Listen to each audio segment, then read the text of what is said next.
Hey guys, what's up? Thanks so much for tuning into the channel. My name's Alice Robinson. I'm a coach at VeganProteins and a bikini bodybuilder. Today, I want to talk about some kitchen hacks that can make your life easier.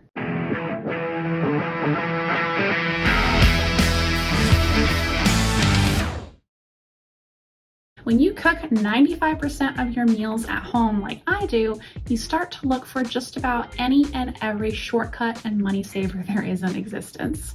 So here are my tips for kitchen, grocery, and food tricks that work well for me. Number one, I want to talk about buying in bulk. It means less shopping and saves you money, so it's a win-win. First thing is spices and herbs, as long as they're ones that you use often. For me, this includes onion powder, garlic powder, chili powder, cumin, and cinnamon. Buy them either online or at a local farmer's market.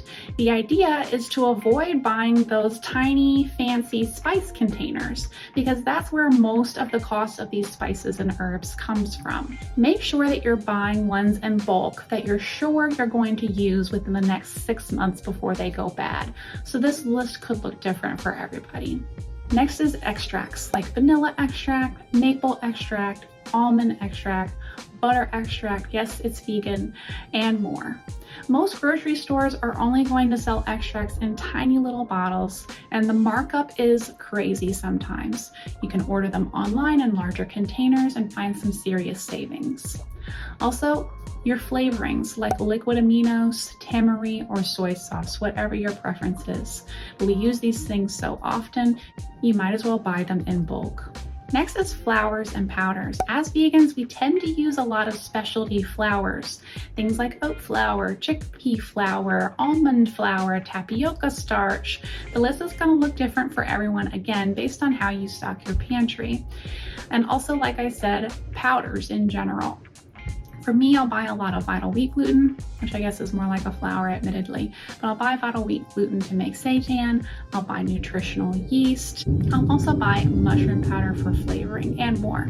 If you worry about having too much flour and not being able to use it before it spoils, you can store your extra in the freezer. Next is shelf-stable plant milks. I go through a ton of plant milk and I buy a variety of them. I know some people enjoy making their own, but I haven't dived into that project yet. I like to have plenty of plant milk on hand. I like to store them in the pantry or in the garage so that they don't take up a ton of refrigerator space and so that I'm not having to run to the store constantly for more. Similarly, I buy veggie broth in shelf-stable containers. Also things like protein bars and vegan jerky.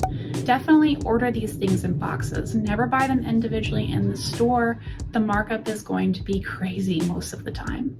Also, some good savings for buying things like chia seed and flaxseed in bulk online. And specialty sweeteners, if you use something like stevia or monk fruit, really good idea to order those. And of course, your dehydrated foods, things like oats, rice, pasta, and TVP, short for textured vegetable protein.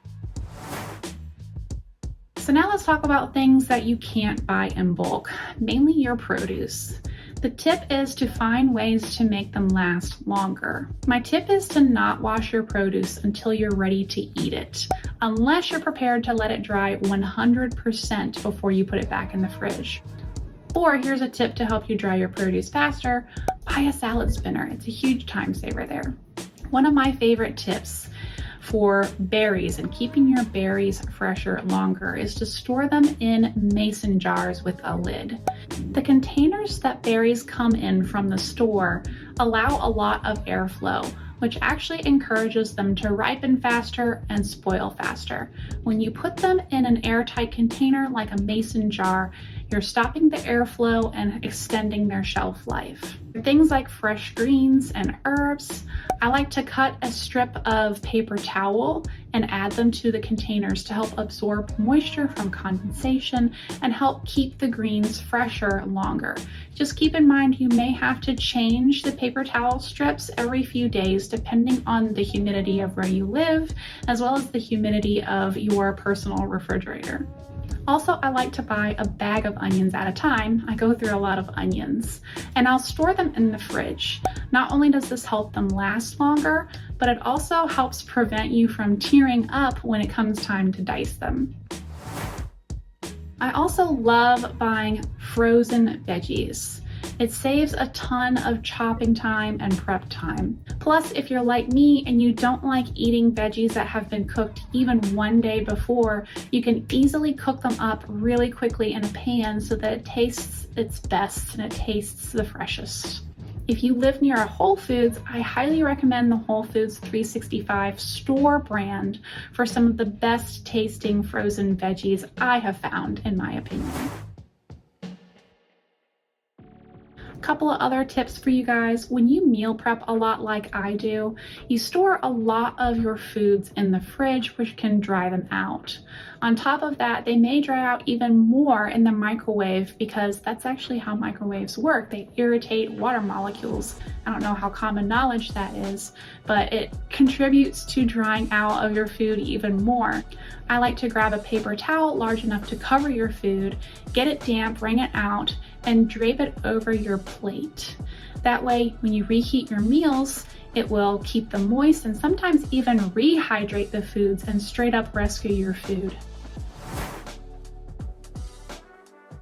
A tip for cleaning, I like to scrub dishes, pots, and baking sheets with steel wool. Unlike scoring pads and sponges, they're 100% compostable. Just make sure to do the best you can to keep them dry in between uses so that you can make them last as long as possible. Last, a cooking tip. When you're browning your food in a skillet, I recommend trying to use water instead of oil. Lots of us are trying to avoid or limit oil wherever we can in order to either eat lower fat or to avoid having too many omega-6 fats in our day. Water can be very effective at preventing sticking, just like oil. You'll just have to keep a whole glass of water close by because you'll need to keep adding water periodically to keep preventing the sticking. That's what I got for you guys today. If you like this video, please give me a thumbs up and subscribe to our channel, and let me know any of your favorite kitchen hacks in the comments below. Thanks again for tuning in.